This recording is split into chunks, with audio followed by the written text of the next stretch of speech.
Hi, Mike Sachs here. I think you may know me from me having just said my name.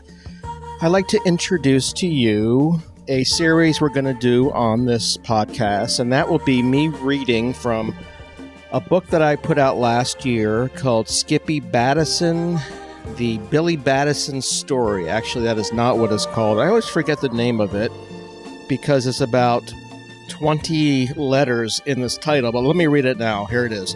Passing on the right, my ups, my downs, my lefts, my rights, my wrongs, and my career so far in this bizarro world of comedy by Skippy Batty Battison. And you can probably see why I forgot the name of it. So I'm going to be reading from this book, and I want to tell you a little bit about the book. I wanted to put out a book about a type of person that I grew up with who is basically Brett Kavanaugh. And I literally grew up a few miles from Brett Kavanaugh, although we were in totally separate worlds. He graduated, 10 years before I did in high school, but he was a private school kid. I was a public school kid. But I wanted to write a book about the type of person who grows up entitled. And I thought to combine that with another sense of entitlement that I see out there now in comedy, which are these comedians who feel that they never got a break and blame their lack of success on others. And I see this with maybe Dennis Miller, Jay Moore, most recently Rob Schneider, and all these other dipshits who are of mediocre talent but seem to blame others for the lack of their success and the lack of their careers taking off. So by combining the two characters, I came up with this book and this character, Skippy Batty Battison. It came out last year. It's available on Amazon in both paperback and Kindle. Again, it's called Passing on the Right, My Ups, My Downs, My Lefts, My Rights, My Wrongs, and my career so far in this bizarro world of comedy. And in some ways, it's my most personal book because it does take place where I grew up in Maryland and D.C., and it concerns the type of person who I would rather not be out there running the country, let me put it that way, or even in comedy, because I feel that we all get into comedy, or we should get into comedy, to get away from these type of people. These are the type of people who would have not been home with us on prom night watching Monty Python. That, to me, is really the comedy, the type of people who were the geeks and the nerds, and who were maybe picked on in high school. Was never the most popular person, was never the quarterback for the football team who had the best sense of humor. It was always the guy in the background who wasn't saying a word, reading Richie Rich comics, and that would have been me. Anyway, I hope you enjoy.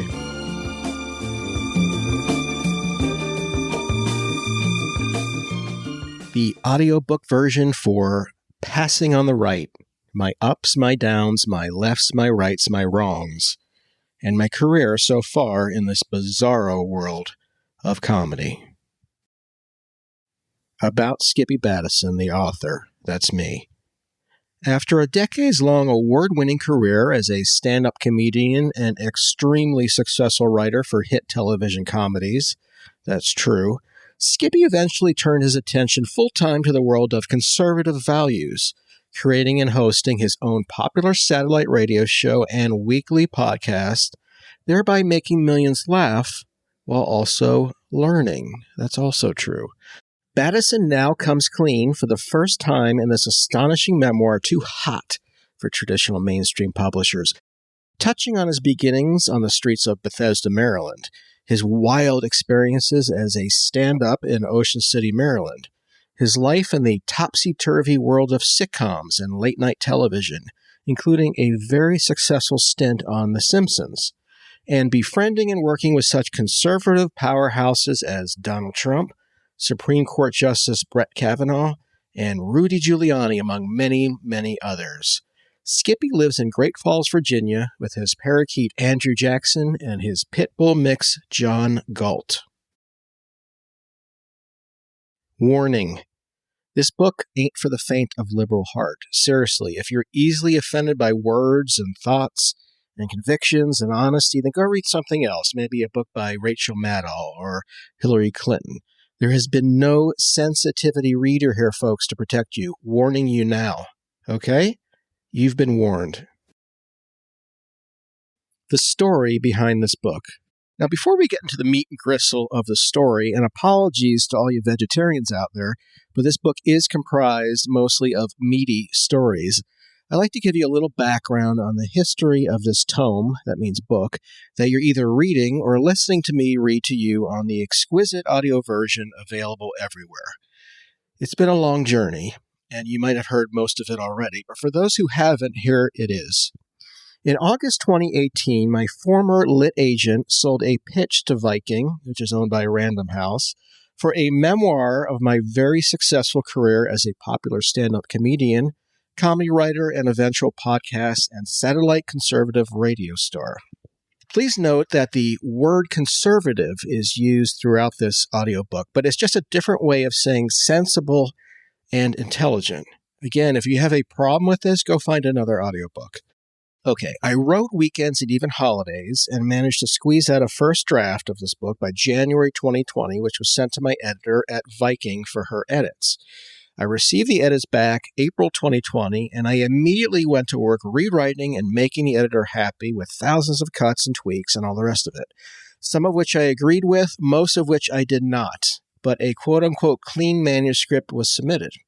A second round of edits came back from the editor in July of 2020, and I then went to work on fixing what the editor still felt needed help, passages that she thought needed some boost. Fine. A third round came back to me in August 2020, and by working all-nighters and through a planned beach vacation, I had all these requested changes finished by September 2020. This version was then sent to the editor, and she signed off on it. Hallelujah, finally. Meanwhile, the book had been designed already and the front and back covers created. We were all set for a May 2022 publishing date. Now think about that. The first version of this book was finished in September 2020, 2 months before the presidential election, which was just fine with me. I wasn't the one running after all. The book was going to be about me and my life. But then came January 6, 2021, the quote-unquote insurrection, and then everything changed. Social media went haywire, berserk, bananas, blaming me and like-minded conservatives for everything that happened that day. Now, blaming me for January 6 is sort of like blaming the cigar for Bill Clinton's downfall. My book was officially canceled on February 1st, 2021. Viking released a statement wishing me the best of luck with my book and hinting that perhaps I could return the advance I had been paid. Gee, thanks for fighting for me, assholes. I haven't seen fighting this lame since the French rolled over and exposed their tender, flaky tummies after the Nazis' invasion of their country, which we then had to clean up per usual. And no, I did not fucking return the money, so here we are. And there I was with a finished book and without a publisher, and also without an agent. She had quit, citing differences in political and moral beliefs. I sent out the manuscript myself to 25 publishers, all of which turned it down. And then to 53 literary agents, every single one of them turned it down. Too hot, we love it, but we just can't take the chance, sorry. Times are too dangerous, maybe in a few years. What a waste, I thought, all that time writing a book, and for what? I've talked about all this on my satellite radio show, Passing on the Right, and on my podcast, Potting on the Right. And as you know, if you're a listener, which I imagine you to be if you are listening to this book, fortune smiled upon me at that point. One of my fans, one of my Passing on the Writers, emailed me with an explanation of GoFundMe and Patreon on self-publishing and NFTs and doing your own audiobooks and all the rest of what I needed to learn in order to pilot my own success through space and beyond. Whammo! And that was it. Fuck it. What did I need traditional mainstream book publishers or audiobook publishers for anyway, right? Could I not make any book a bestseller by just having some friends and colleagues buy thousands and thousands of copies for me as a favor? Joking about that. But what I am saying is that all the offensive words and phrases that I had previously eliminated are now inserted back into this book. This is what you're listening to right now. This is the unexpurgated version, meaning that everything I ever originally wanted in the book has remained in the book. Better yet, this version includes what happened to me during and after January 6th. How great is that? This book, this audiobook, will bring you up to date on what happened after I completed the last version. What happened after the election, after the insurrection, after the accusations about my role in it, after the lies, and after all of the bullshit nonsense. Now, you can't see this because this is an audiobook, but insurrection throughout this book is in quotations. Why did I ever even need traditional publishing? Were they ever going to put out a book, this book, in airport bookstores? Were they ever going to pay to send me around the country to promote it? The people in the marketing department, at least the few I had talked with, didn't know shit from shut. They knew absolutely nothing about politics or comedy or anything worthwhile. They were useless. In a sense, I consider myself lucky, and so should you. Why? I'll tell you, because you get to hear the version I always wanted you to hear. There are no rules about how long this audio memoir has to be. There are no rules about what I can say and what I can't say. There are no rules about anything beyond me telling the truth as I only know how to say it. There is no bullshit here, folks. Rare, ain't it? I'm not a soothsayer, but I can already predict the criticism I'll receive for this book. Hey, why didn't you hire a real editor or a true legal team? Hey, why didn't you hire a real narrator or a real producer to put this together? Why is this not as professional as I usually hear on Amazon audiobooks? Are you sure that all you've written is true? You're not holding anything back? How can we confirm the veracity of all this? I find that very funny. I can assure you that I'm quite capable of editing my own work, or not editing my own work if the need arises, or putting together my own audiobook. And as far as legal vetting, my father's old DC pal, Harold Robinson, has graciously taken upon himself to go over the entire audiobook for possible legal issues. Harold is a partner at a huge DC law firm, and he is quite skilled at telling me what to avoid. Yes, there were a few chapters and lines that did bother Harold, and I took those out. I'm not suicidal. If you want to know what those lines are, just email me, or I can tell you in person over some cool beers. Like Kavanaugh, I enjoy some fresh, chilled suds. What can I say? I'm a normal American male. And also like Brett, I'm a friendly guy, especially if you're a woman around 22 who is as hot as shit. And now I am not joking. What I'm saying is that I made this book exactly how I wanted it to be heard. This is an audiobook that is exactly as I pictured it. If it doesn't sell, it's my fault. If it does sell, it's also my fault. I have no one else to blame. Consider this book the ultimate director's cut version of my life. This audiobook is my version, no one else's. This audiobook is the real me, for better or worse, but I like to think for the better. Thank you for purchasing this audiobook. I'll see you soon enough after we pass all the other fucking losers on the right. Forward. It's October 2010. The weather outside, as that horrid song doesn't go, is perfect. Just like it was yesterday, just like it will be tomorrow. Perfect every day. Sunny, mid-70s, perfectly normal. So perfect you want to fucking kill yourself. This is Los Angeles, the city of spray-tanned angels. It's been more than 10 years since I moved from the East Coast, and I'm still not used to the sun. It is strong. It is too strong. It is too pure. It zaps your brain. I want it to be hidden. I want the swampy, milky white sky to hide the sun like it did back when I was a kid in Maryland. Please, this is all I'm asking. Just one goddamn overcast day of some clouds to ease my aching conscience.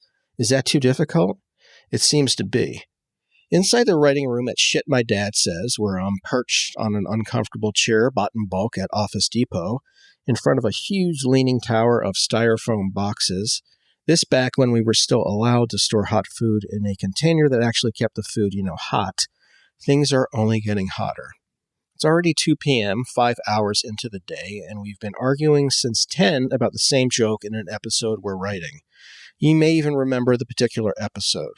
The middle-aged character of Ed, played by the great William Shatner, is mistakenly invited to an orgy and is asked by a young female attendee to get the party started.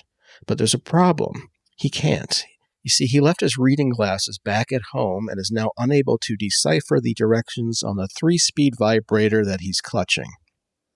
"Do you have a magnifying glass?" asked Ed. Looking down at Ed's crotch, the woman replies, "That bad, eh?" Now, this is a great joke, and it would have killed, but there's a reason you don't remember it. It was cut. Why? Because it failed to make the character of Ed more likable. In fact, my entire orgy plot was cut. Have you heard about this word?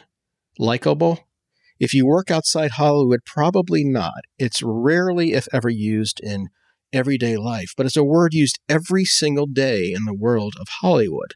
Likeable. Everything and every character has to be likable. Just like in real life where everyone smiles at everyone else all the time because everyone's so likable or something like that. If you were this likable in real life, you'd be labeled insane. But not here in the Hollywood land of distorted mirrors. It's a word I quickly became used to. Hundreds of my jokes, maybe even thousands over the years, have already been shot down like clay pigeons because they weren't deemed likable. I tune out and stare out the window. This is my joke, and I should be fighting to keep it in as a writer. There's no reason why we can't have a joke about a vibrator and a guy who's too old to figure out how to use it. It'd be a huge hit. Jokes for actual adults, not children and too easily offended morons.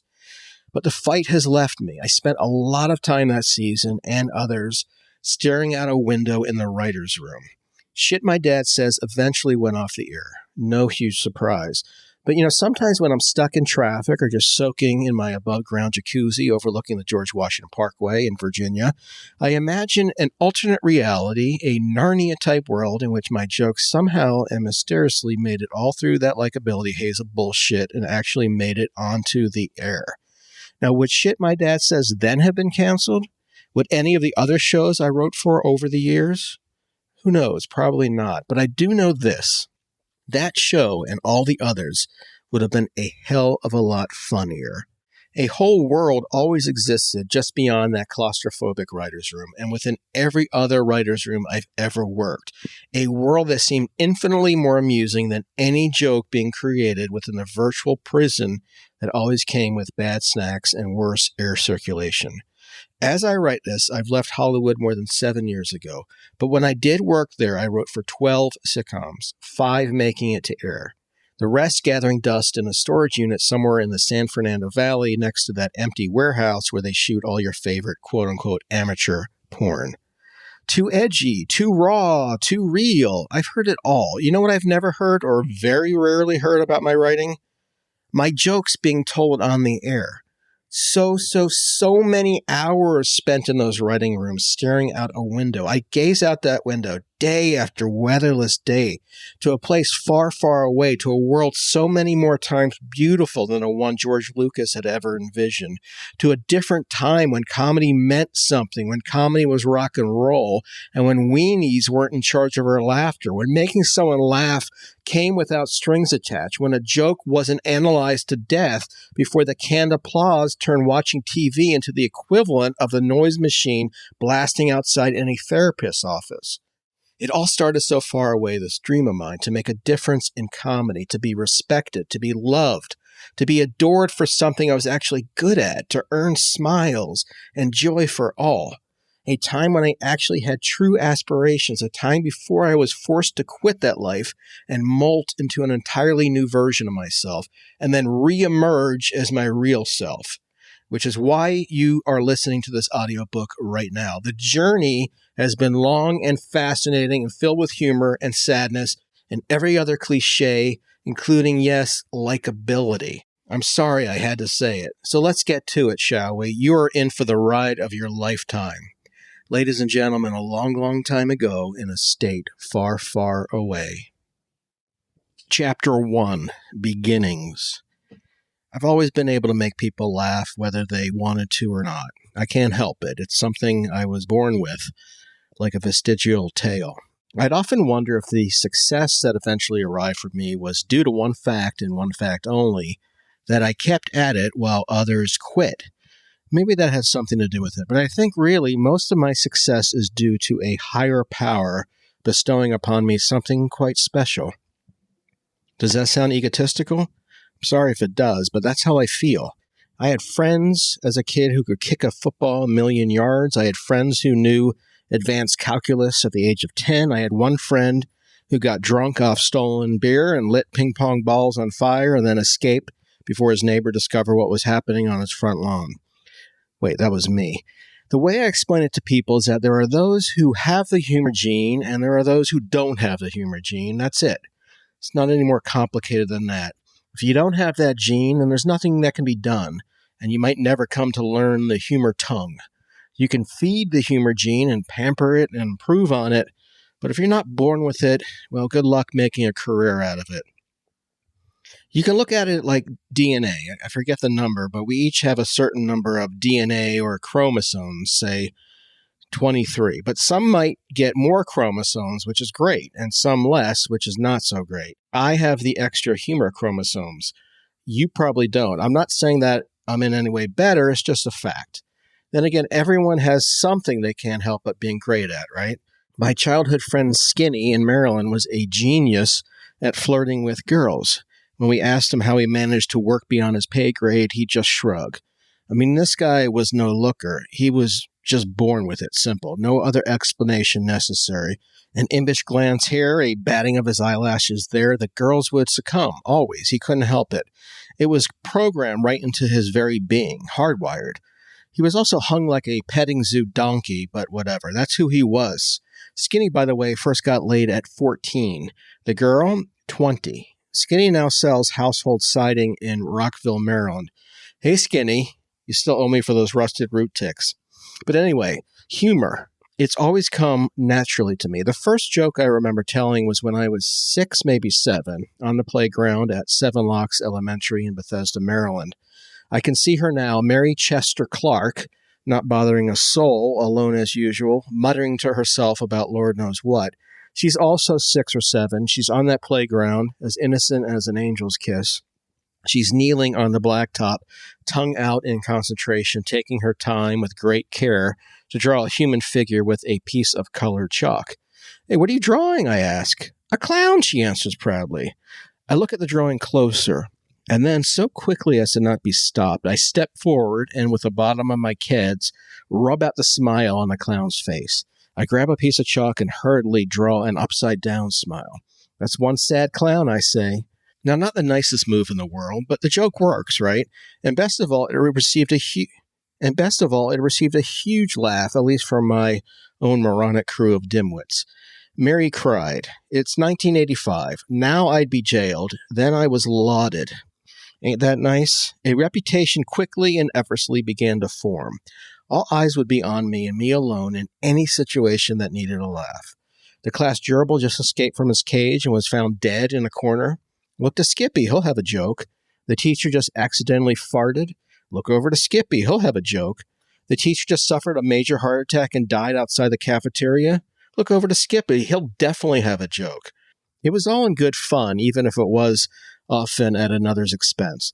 Little Mary Chester Clark, the chalk drawer, later became a doctor or something. I say good on her. Wherever you are, Mary, I apologize, okay? But you just got yourself a free mention in a famous personality's book, right? You can't beat that. You're welcome. Now, cut to junior high school a few years later. We're in band class, 8th grade. I'm in the back, slapping away on the drums, looking good. And that's all that matters at this age, right?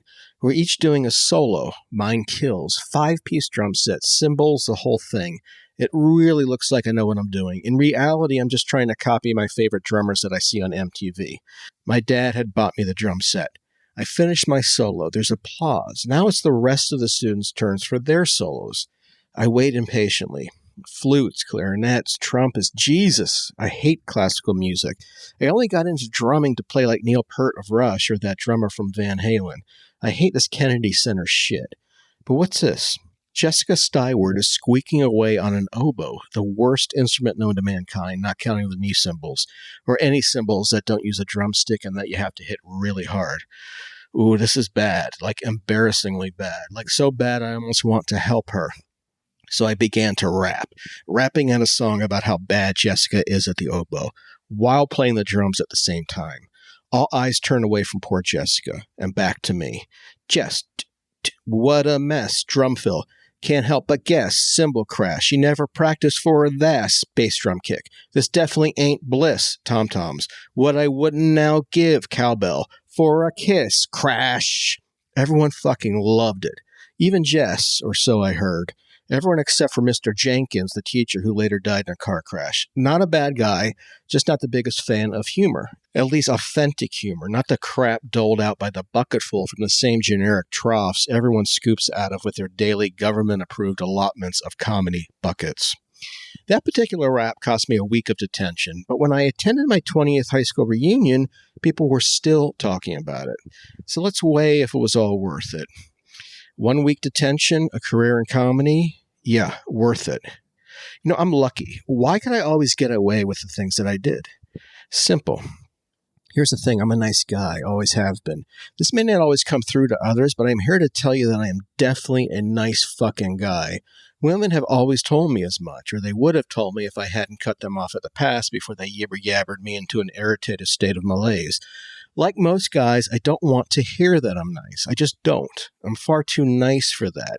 So I'm a nice guy who doesn't want to hear it. Real simple. Ain't that nice? As any listener to my satellite radio show Passing on the Right or my Potting on the Right podcast knows, if I ever did actually believe in God, I would say I was blessed. The humor that has worked so well for me throughout my life and career has been innate. Experience can be overrated, trust me. Some of the worst comedy writers I know were born poor and struggled. You know what's more important? Having a naturally good ear and just being born a decent guy. So, high school. Sadly, my parents felt the need to send me to a certain private school, otherwise known as the very same school that a particular very famous person earlier attended as a high school student. On advice of my lawyers, I wasn't going to include his name or story in this book, but I thought about it for a bit, and you know what? Fuck it, I will. Life is short. Back in high school, a friend of mine had an older brother, at least 15 years older, who worked at a bar in Georgetown that served yards, or really long glasses of beer. They also served crab cakes and other bar food. This older guy would always let us into the bar on Friday and Saturday nights without forcing us to produce a real driver's license and all that bullshit. When he wasn't working, this older guy would hang out with us at a backyard pool in the Whitehall Manor area of Bethesda. One of the dudes who'd always show up to these informal parties would be another older guy who knew the bartender back from high school. This particular dude now worked as a lawyer in D.C. I would see this older guy around the pool and we would get to talking about life, baseball, pussy, whatever. I'd express my frustrations at not being old enough to legally drink, and he'd always just smile and nod his head as if to say, "I was there too, pal. Hang in there, Gooch. It'll get better." He was a cool dude. I liked him a lot. One day, just before I graduated, this lawyer was at the pool drinking a six-pack of Natty Bows. Just chatting, making small talk. I told him my plans to perform comedy after I graduated. He said he was a big fan of comedy. He told me that I should tell him a few jokes. I did. He laughed very hard, like super hard. I appreciated his reaction and his support. I didn't always get that reaction back at home, and I was new to the humor game. I'll tell you what I said after he stopped laughing. "One day when you're on the Supreme Court, I'll write jokes that you can read from the bench."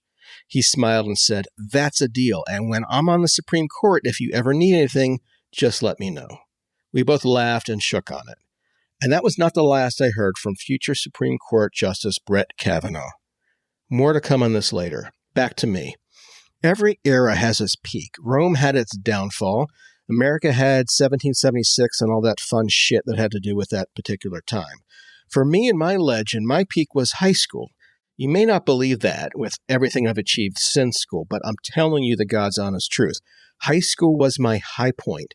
This is when I reached cruising altitude. Everything was clear sailing. The tracks were cleared for me to launch, and every other traveling cliche.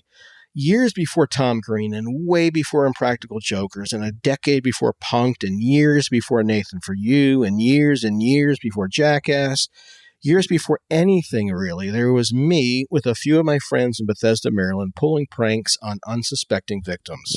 I was the king of fucking Bethesda pranks. I was a prank slinger. I was fearless. I guess I felt I had nothing to lose, and to be honest, I didn't. I'd run nude into ice cream shops and ask for human flavor. I'd fart into grocery store microphones. I'd show up at a barber shop and request that they shave a Batman logo into my pubes. I'd toilet paper the house of a foreign exchange student. I'd rent a horse under a fake name and leave it within a shopping center's parking lot in the handicap spot. I'd hang a sign over the Beltway, over a bridge that had my friend's phone number on it with free BJs written next to it. It was glorious. Maybe I shouldn't be putting all this down on paper. I was never caught or got into any trouble for these pranks, and I don't want to start now. I wonder what the statute of limitations would be for pitching a huge dookie in front of one of your teacher's houses. Can you imagine that on a court docket? Sir, we're sorry to tell you that the shit you took on the doorstep of your teacher's house in 12th grade could still put you away for life. But even beyond the fun aspect, I became an expert at phone pranks, which was way ahead of its time. I loved calling suicide hotlines and pretending I was going to kill myself. I loved ordering pizzas with Fromunda cheese. I'd play the cassettes of these phone pranks in my car as my friends and I drove around Rockville Pike eating takeout from Bob's Big Boy and Roy Rogers. We used to laugh our asses off. There's one gag where I'd have a Chinese accent and I tried to order a dog from a shelter for, quote, today's special. There's another prank in which I called a male teacher in a real femmy voice and pretended to be a former lover who wanted to blackmail him for what happened back in college. Hours and hours of phone tomfoolery. Do you remember Crank Yankers or the Jerky Boys? I've played some audio from these pranks on my satellite radio show, but I've never really done justice to what I accomplished back then. John Lennon always claimed that the best work the Beatles ever did wasn't on their albums, but back in their early days before they ever became famous, playing live for just a few fans. I'd say the same. I was there first and have the evidence to prove it. It is frustrating, to be honest, to think back on how much this type of humor influenced the prankers who came after me. Tom Green grew up in Canada and not in Maryland, but I have no doubt that my tapes made their way up to him. I do know that my style of comedy is evident in Spike Jonze's early skateboarding videos and then later in his movies like Being John Malkovich and Where the Wild Things Are. I know someone who knows the guy who represents Spike in Hollywood, and Spike denies it supposedly, but I can still see it. Whatever. Spike's a good guy, and he definitely has some talent, but he's originally from Rockville, Maryland. How could he not have heard about these phone prank tapes? He must have. But again, whatever. All the best to him, honestly. Now will you appear on my satellite radio show, Spike? Please? My high school days disappeared in a laugh-infused flash. I'm 17 and about to graduate in a few months. The last few years have been fun, but not as fun as it would have been had I attended a public school where anything went. I'm about to graduate 219 out of 347 with a solid C+. There was really nothing I could do about my inglorious academic career. Seriously, Mom and Dad, you wanted me to get better grades? No thanks. That left one thing, having more pranky fun. I knew I had at least one more caper left in me before I graduated that June, and I knew that it had to be a big one. Something the school would be talking about for generations. There were a lot of opportunities to choose from. I was never at a loss for prank ideas. In the end, I went with a doozy. I had a writing teacher named Miss Bailey. I had her for 2 years, and she kept giving me C's. Fair enough. A lot of teachers I had for 2 years gave me C's.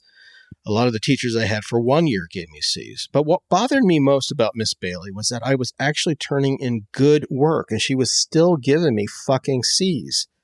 I was terrible in a lot of subjects, but I was always very good at writing. It just came naturally, especially when I was allowed to really let my funny out.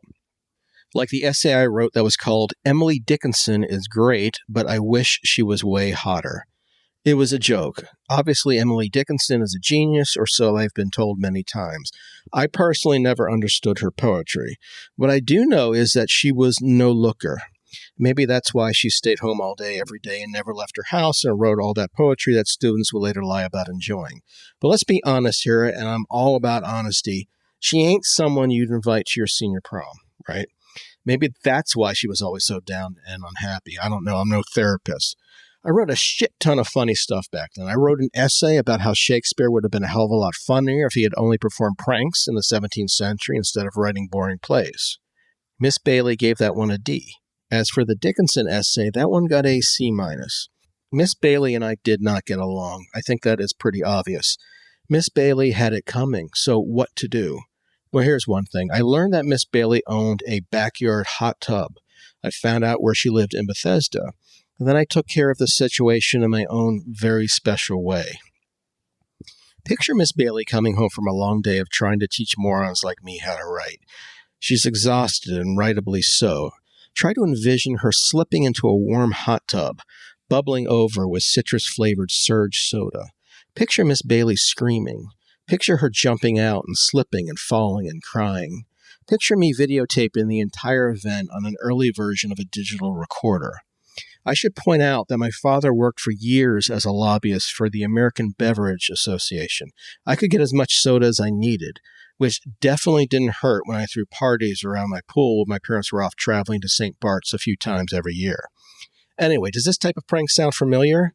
If it does, there's a damn good reason for that. Tom Green later performed it, and millions saw, quote-unquote, his prank and loved it and thought that Tom was doing it for the first time. He wasn't. Hey, Tom, thanks for paying me back for this prank idea. Just kidding. I love your work, even if it does seem familiar. So come on my podcast now? No reason to remain mad at me, especially when I'm telling the truth. Miss Bailey left that summer to work as a secretary at a medical office on Old Georgetown Road. She never did teach again. She wasn't all bad. She just did not have the best sense of humor in the world. What can I say? Another one bites the dust. Regardless, thanks for teaching me how to write, wishing you were still alive to read this book. I might have even given you a discount, Miss Bailey, and a thank you at the end.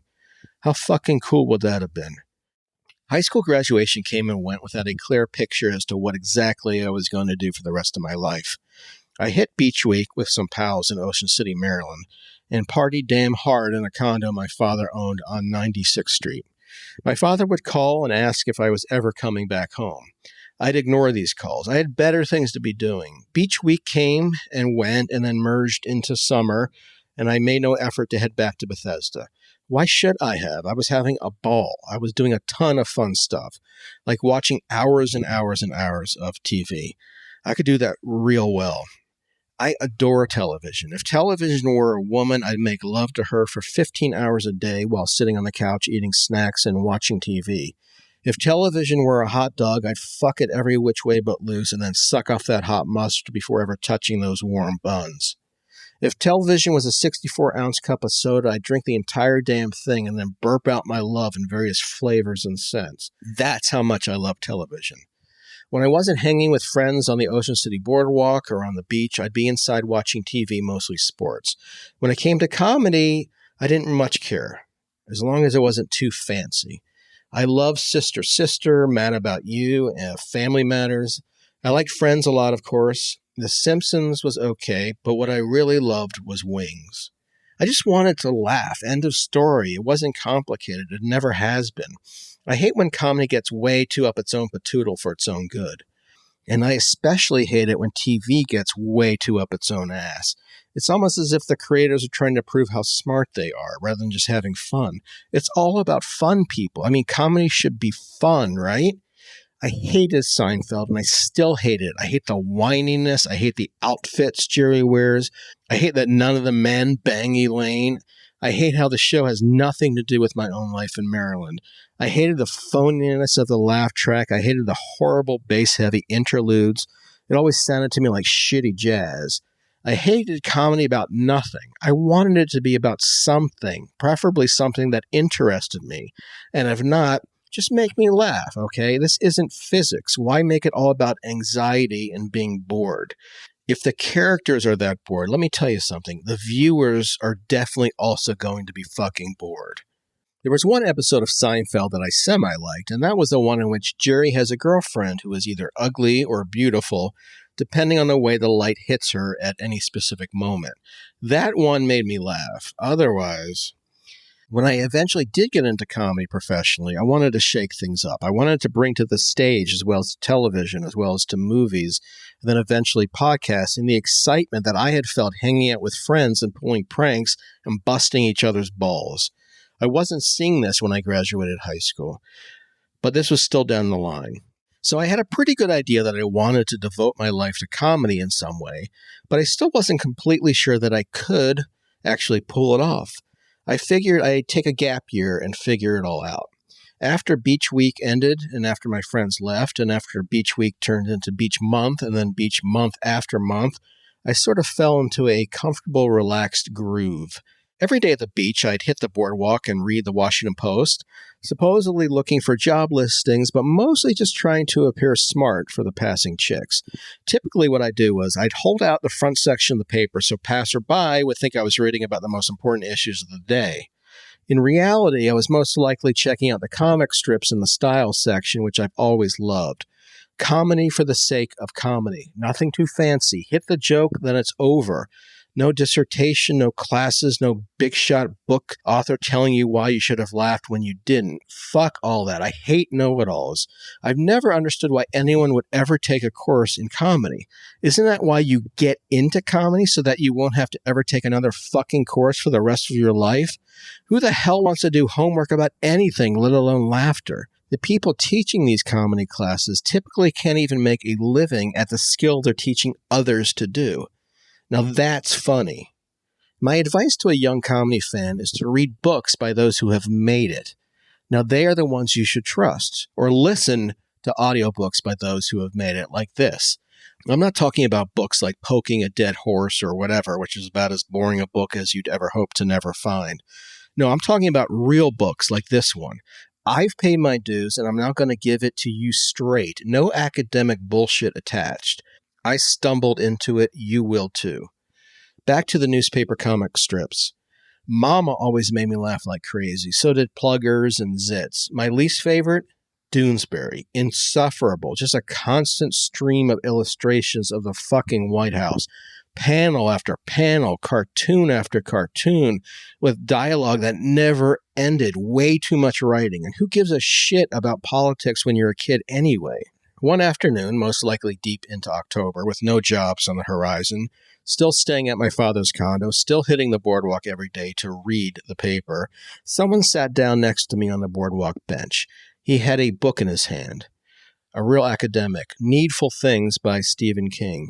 One of my favorites, my kind of dude. This turned out to be Benedict Hutchinson III. Does that sound like a British monarch? It most definitely wasn't. And yes, that was his real name.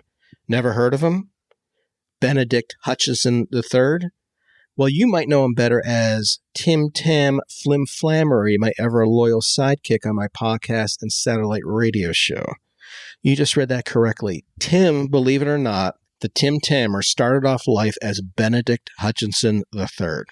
So that alone is worth the price of this book, right? When Tim Tam Flimflammery and I first met, he was working as a house painter and doing the occasional stand-up gig at both Dickens Bar on the Bayside and the Sand Bar and Grill closer to the Ocean City Boardwalk. He wasn't exactly leading a royal life, this guy, beyond his fancy name. He spun records for Bucket of Rocks nights at the Bearded Clam and at Big Pecker's Bar and Grill for some extra cash. For all those of you not from Maryland, Bucket of Rocks basically means you get a bucket of cheap-ass bottles of the worst beer known to man, Rolling Rock. Tim Tam Flimflammery and I quickly became best friends. We shared a lot in common. We were both the funniest in our high schools. Not the best when it came to school, but we loved pranks. We loved women. Not exactly laser-focused at a young age and knowing what exactly we had to do to make a living. We weren't smart, I guess, in the traditional sense, but we were super smart in the street sense. The comedy world has a Flammer to thank for turning me on to stand-up comedy, a world I never really cared much about. I mean, I knew about stand-up, but I always thought I'd be a writer of comedy films and television. It seemed to be the easiest way, right? Sit on your ass and not travel and write jokes for a ton of money. Or I'd just be a host of a funny TV show. I mean, what could be easier than that? Easy peasy.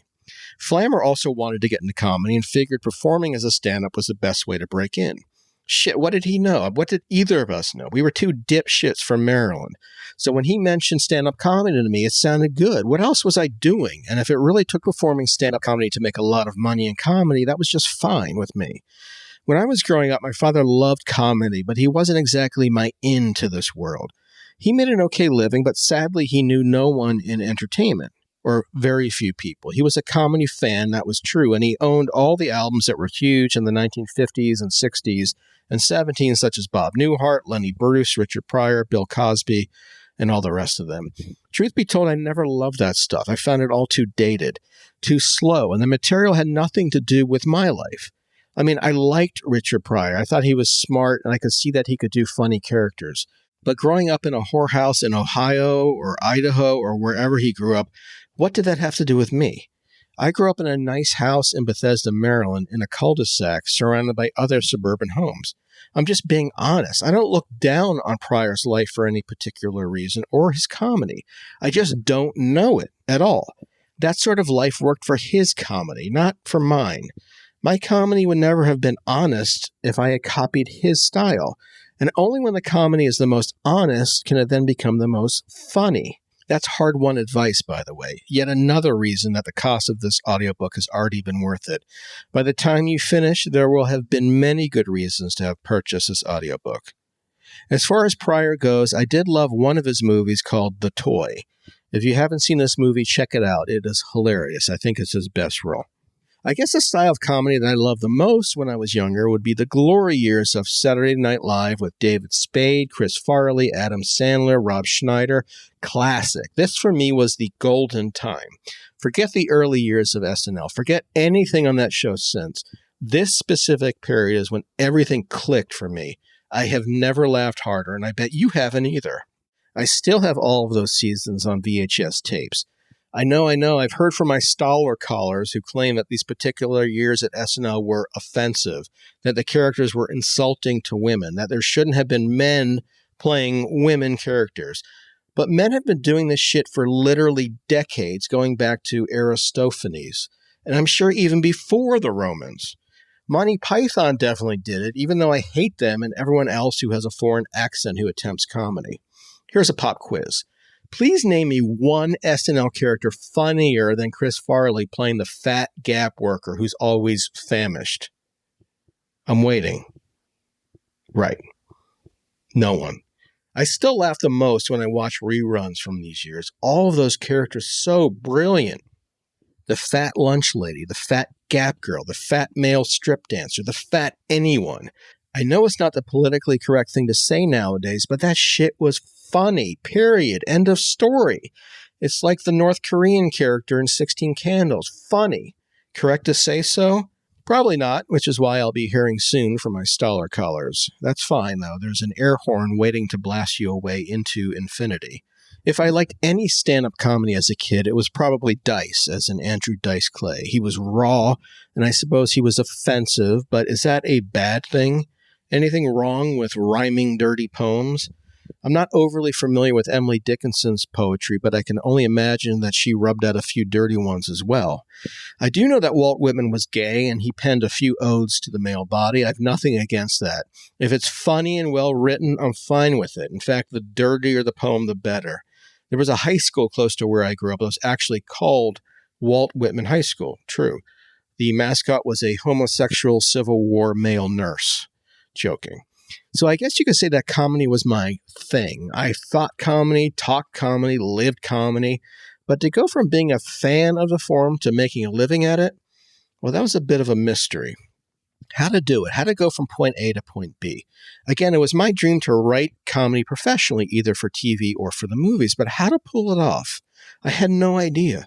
So when I first went to see the Flim Flammer perform stand-up at the Sandbar and Grill in Ocean City, just off the boardwalk, it was like entering an entirely new world. I was more used to TV and movies. As much as my father loved to listen to his lame comedy albums, he never took me to a comedy club. My dad didn't have the time or the interest. He was too busy protecting the soda industry. But as soon as I walked into the Sandbar, instantly, bang, without a moment of a doubt, I knew this was the world for me. I love the smoke-filled air. Now, remember, back in the 90s, I was a smoker, as was half of America. I love the sounds, the smells, the cozy feeling that I was someplace special. It felt as if I was in a cave in which only laughs resounded and the happy chatter of people echoed and echoed repeatedly into and beyond the early dawn hours. The waitresses didn't hurt either. Most were about my age, blonde, and more than willing to try just about anything. These weren't the wallflowers at Sarah Lawrence University I'm talking about. These were girls who were living life like I was. I like that a lot. I knew that this would be my office for the next few months, but first I had to learn stand-up. Does a comic need an agent? Are promotional photos necessary? Black and white, color?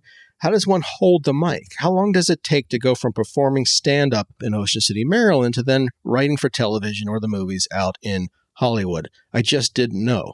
So I sent myself to school, the first real school that ever meant anything to me. The Flammer quickly moved into my father's condo as my roommate. He began to pay me for the privilege of sleeping on my father's couch in the living room. This gave me the opportunity to earn some real money, and it also allowed me to watch up close what I very much wanted to do, which was write jokes and then perform them up on a stage, and then quickly move to New York or California to make a ton of fucking money. Every stand-up has a character. Every successful stand-up anyway. I learned that pretty quickly. The Flammer's on-stage persona was horny virgin. I know that's a common stand-up character today, but trust me when I tell you that it was fresh in 1996. It was the opposite of what most stand-up acts were all about. Every other comic wanted to be seen as Joe Cool. You know the type. Hey, look at me. I'm funky in bed. I've got it all figured out. I might pretend that I don't, but I really do have it all figured out. Ain't I cool? In reality, no one did better with the club's waitresses than the Flammer, but he could also play the comedic virgin role to perfection. Never been laid, never had oral sex, never did a thing except with himself. The audiences lapped it up. Here are some of the jokes he'd perform. I tried paying a prostitute last night, but she didn't have change for a one. Anyone want to see a photo of my girlfriend? Holds up a photo of a beautiful woman. Isn't she gorgeous? We haven't yet had the pleasure of meeting. I'm not a member of the Mile High Club, but I am a member of the Half a Mile High Club. He makes jerk-off motions. You get the picture. Stand-up is hard to describe on their written page. It's even harder to pull off in an audiobook when the original comedian isn't doing the material. But you know what I'm talking about, right? Every hand movement, every facial tic, every single pause that takes place up on that stage, it's impossible to describe on the written page or in an audiobook. Flammer had it all. He was what the comedy lifers might call a keystone, which is solid enough to be a terrific performer, but maybe not big enough yet to be a headliner. He was good. He was real good, and I learned a ton. Meanwhile, my father finally reached me on the landline, and he gave me 6 more months, and then I had to vacate the apartment. Ain't that nice? The week before, I had told my pops about all my plans to get into stand-up full-time. And no surprise, he was a bit confused. Are you even funny, he asked. Yeah, Dad, I am. Maybe not according to your 1960s sense of humor, but yes. You can get into whatever association you want as a lobbyist, he replied. American Petroleum is looking for someone, I do know that. Yeah, Dad, that's not what I had envisioned for life, you know, I replied. Your mom's upset, he exclaimed. Wow, I'm impressed. You somehow managed to reach her on the golf course, I retorted. Congrats. My parents were members of the Chevy Chase Country Club. My mom never left the golf course. She also never shared my sense of humor. Maybe she felt it was too edgy. I don't know. I never asked. I'll give you 6 months, he replied, and then the money flow stops. Now, looking back, I can't really blame the guy. My pops grew up in a working-class family in Boston. His father shoveled coal. His mother worked nights at a sewing factory. His brother, my uncle, was in a wheelchair because of cerebral palsy, and he died when my father was 6 after being hit by a milk truck. Poor Uncle Benny. Not easy for anyone in that family. My great-grandfather Charles died when my father was 11. My father's mother Helen died when my dad was 18. My father put himself through college at Boston University by working at a small grocery in the North End. And the older I got and the more years that have passed since my dad passed away, the more I've come to appreciate what he managed to succeed in the life he provided for me. I think about him all the time. My mom, not so much. She's still out on the golf course, this time with her new husband, her third. Back to me. So I was an adult now living at my father's condo in Ocean City, trying to learn all I could about stand-up comedy. And I had 6 months to succeed or I was out on my young ass. There were a lot of comedians coming through Ocean City at that time. Some of the headliners were lifers, meaning they never got into comedy for the direct purpose of making money. I kind of felt sorry for these idiots. There was an air of desperation about them. Middle-aged men wearing cheap shoes, they would travel from town to town telling jokes about all their ex-wives and the children they were not allowed to see anymore. They appeared about as bored as any government worker and appeared about as inspired. I don't talk to my divorced wife anymore, at least not within 6 feet. You know the type. There is a sadness to these jokes that I always hated. Why not talk about the fun things in life that are real? Like that time you were partying and you threw up out of your nose and you were in a Kentucky Fried Chicken and the manager kicked you and all your friends out. This happened. You've probably heard about it a million times on my show. Or that time you borrowed your father's Beamer, but you somehow forgot to eject the cassette of Dice Rules, and you also forgot to turn down the volume, which was blasting when your father turned on the car the next morning with a client in the car. This also happened. Or the time you showed up at a friend's lake house and ran through a plate glass window with a mask and holding a knife. This happened. I have the scars to prove it. But that scream and then that laugh. In other words, make it fun. What was wrong with fun? Apparently everything, because one can't just be fun, I suppose. One has to be likable. And that's the problem with comedy then and today. But I'm getting ahead of myself. The Flammer had introduced me to the owner of this comedy club, Martin Matty Barth, and we seemed to get along very well. The guy was in his 30s, and he always wanted to own a comedy club. Not a bad guy, or so I thought. Just more business than funny, if you know what I mean. After a few weeks, Martin was letting me enter the club for free, although I did still have to pay for drinks and food. No problem. I would have paid anything to come in every night to learn what I was saying up on that stage, and to eventually get up on that stage and strut my own stuff.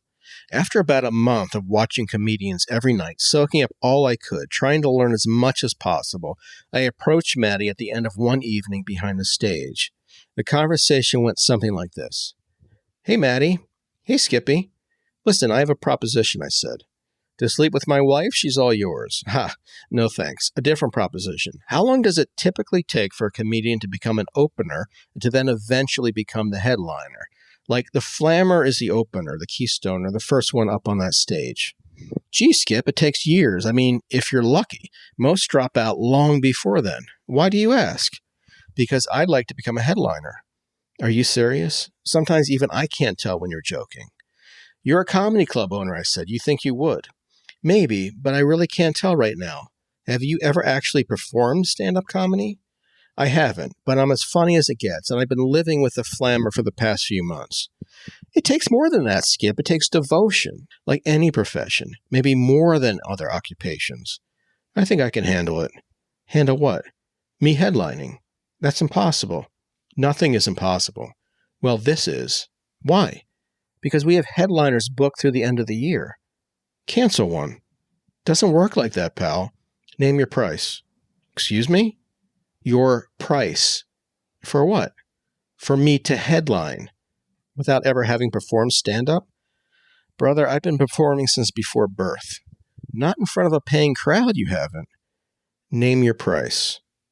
If there's one thing I learned from my father, it is the following. There is always a price.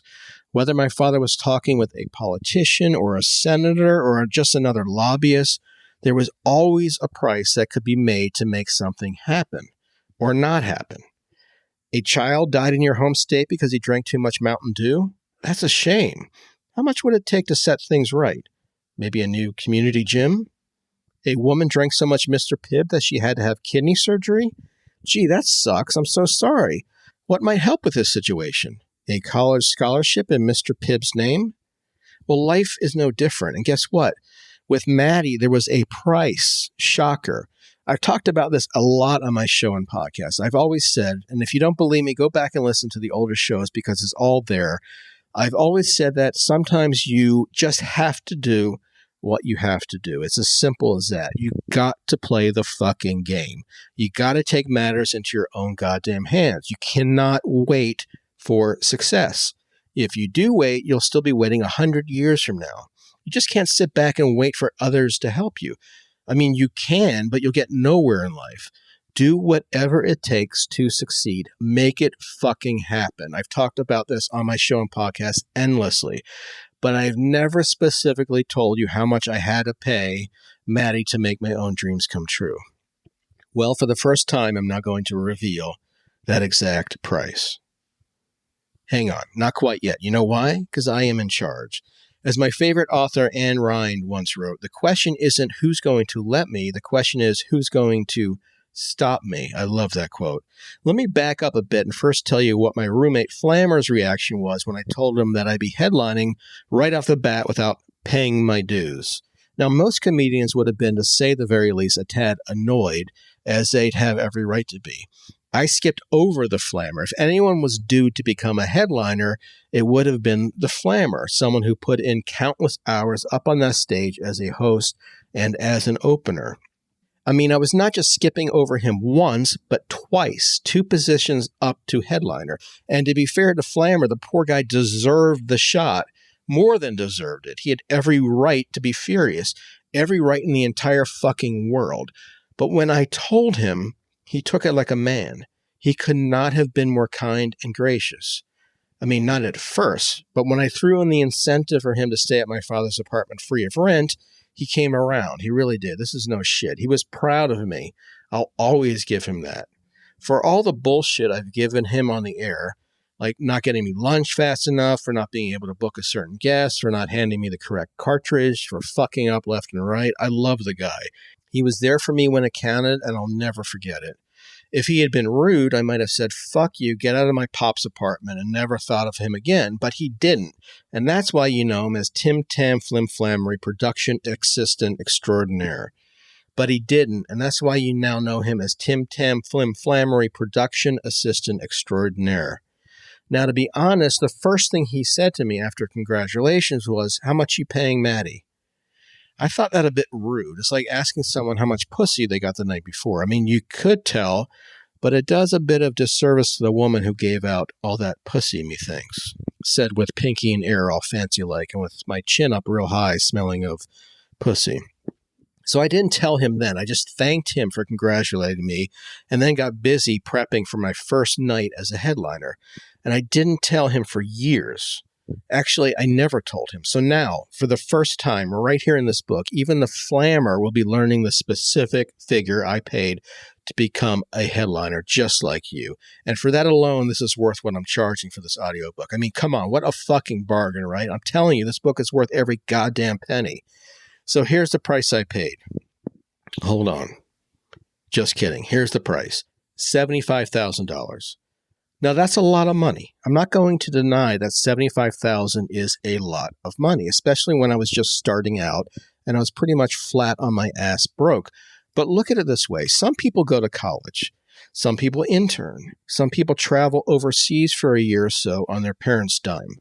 I looked at this $75,000 as being an investment my father easily could have paid and did when I explained to him the situation. In many ways, I saved my father money. I know so many people who attended an expensive university, paid $70,000 a year, and then ended up working for peanuts. Would that have been worth it? Also, keep in mind, I insisted to Maddie that I would headline 5 times, not just once, but 5 times. So the final tally came out to what? Only $15,000 per headline gig. That's pretty good. I know high school classmates who left for Yale and Harvard and wherever else they went, and they were just fine with their parents spending a fortune on their educations. Well, this was my education. Some parents buy their kids an expensive first house. Some parents buy them an expensive first car. Others buy them both, as well as a first, a second, and a third expensive business.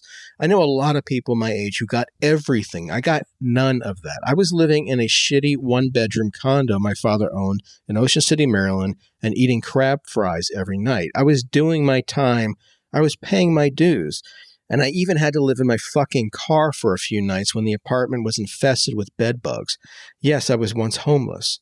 All I ever wanted was a damned opportunity, just like everyone else. And that's all I have ever asked for, an opportunity to succeed, to show that I could succeed. So I paid the club owner the money after much negotiation. In fact, Manny Barth first asked for $100,000. I talked him down. The deal we eventually worked out was for me to headline 5 times over a period of 3 months for $75,000. Always on off nights, never on weekends. Regardless, at least I was finally fucking headlining. This was exciting. But I was also nervous. Now what? If you want to succeed in comedy and make a lot of money out in Hollywood, or so I was being told by Flammer, you had to become a success as a stand-up comedian first. Could I become one? Could I become a success as a headliner? That, dear readers, very much remain to be seen.